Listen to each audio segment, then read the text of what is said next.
봉합 환자들 나중에 꼭 물어보시는 것 중에 하나가 몇 땀 꼬맸어요. 저는 바느질 땀수를 되게 중요하게 생각하시는데, 사실 결론만 얘기하자면 같은 크기의 상처를 빈틈없이 꼬맨다고 했을 때 바느질 수가 적을수록 훨씬 좋은 바느질이에요.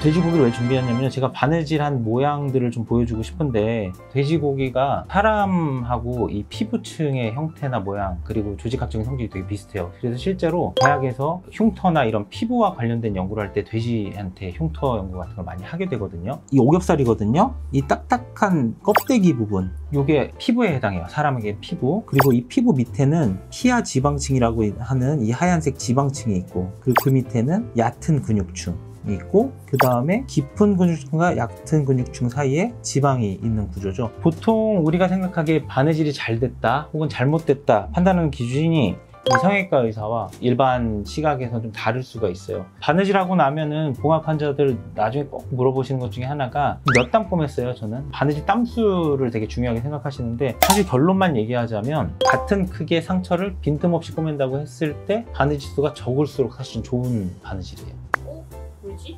흉터에 대해서 먼저 알아야 되는데요. 흉터가 그럼 나쁜 거냐? 우리가 이렇게 찢어졌단 말이에요. 그럼 얘네들을 붙이기 위한 이 시멘트 같은 역할을 해주는 게 흉살인데, 그럼 흉터가 나쁜 거냐? 얘네들 붙이기 위한 거니까 사실은 좋은 거예요. 근데 우리가 이렇게 상처가 벌어져 있는 상태에서 봉합을 해주지 않고 그냥 두면 뭐가 문제냐? 이 사이가 다 흉터로 채워지고 흉터가 볼록하게 커지는 형태로 남게 되는 문제들이 생기죠. 그래서 상처를 봉합하는 가장 큰 이유 중에 하나는요, 흉터만은 아니고 이 안을 섬유 조직으로 가득 채워서 나으려면 걸리는 기간이 굉장히 오래 걸려요. 그렇지만 얘네들을 최대한 가깝게 이렇게 오므려 놓은 상태에서는 얘네들이 회복되는데 걸리는 시간이 굉장히 짧아진다는 거죠. 그래서 흉터의 가장 이상적인 형태는 얇은 선이 남는 거예요.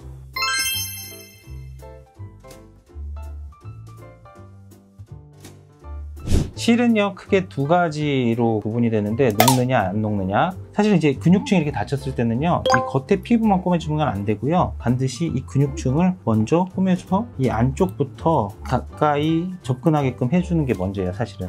그리고 이 안쪽에 들어가는 실은 어차피 녹는 실이기 때문에 상관이 없어요. 나중에 시간이 지나도 녹아서 없어지게 돼 있어요. 일단은 이 근육층을 따로 꼬매주는 게 되게 중요한 포인트고요. 여긴 허공이죠, 지금. 그래서 나중에 함몰 흉터, 폐인 흉터가 남는 원인 중에 하나는 이 근육층에 대해서 제대로 파악을 못하고 안 꼬매는 경우가 생겼을 때 함몰 흉터가 생길 수 있어요. 그래서 반드시 얼굴이든 뭐 몸체든 근육층에 손상이 있는지를 확인을 해야 되고, 근육층은 따로 이렇게 봉합을 해준 후에 피부 봉합을 해줘야 돼요. 근데 이거를 피부만 따로 봉합해 줬을 때는 나중에는 안쪽으로 얘가 말려 들어가는 문제들이 생기게 되죠. 또 하나는 이제 피부를 꼬맬 때, 피부가요 이렇게 있다고 하면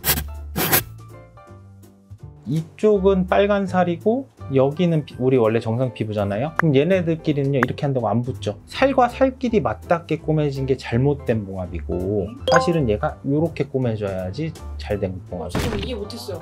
살이 이렇게 돼, 이게 정상 아니에요? 이렇게 된 게 잘 꼬맨 거예요. 우리가 이걸 해서 2버전, 완전히 외과 기초적인 내용인데, 이거는 외과 계열 수술하는 의사들은 누구나 알고 있어요. 2버전을 시켜야 된다. 우리가 생각했을 때는 그냥 얘가 들어가는 방향 그대로 이렇게 하면 아, 잘 되겠거니 하는데, 막상 이거를요, 그리고 또 힘을 잔뜩 줘서 이걸 최대한 이렇게 안쪽으로 모아버리면 얘는요 안으로 말려 들어가요. 지금 보시면 하나가 말려 들어갔죠, 밑으로. 그래서 이게 잘못된 방식이고, 올바른 방식은 뭐냐, 얘를요 일부러 이렇게 해서 바닥 쪽을 넓고 깊게 뜨는 게 중요해요. 생각보다 바늘이 굉장히 깊이까지 들어가죠.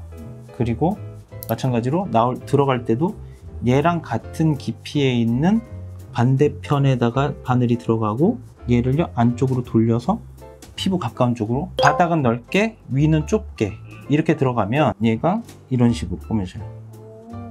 그래서 이렇게 해주면 이렇게 됐어요.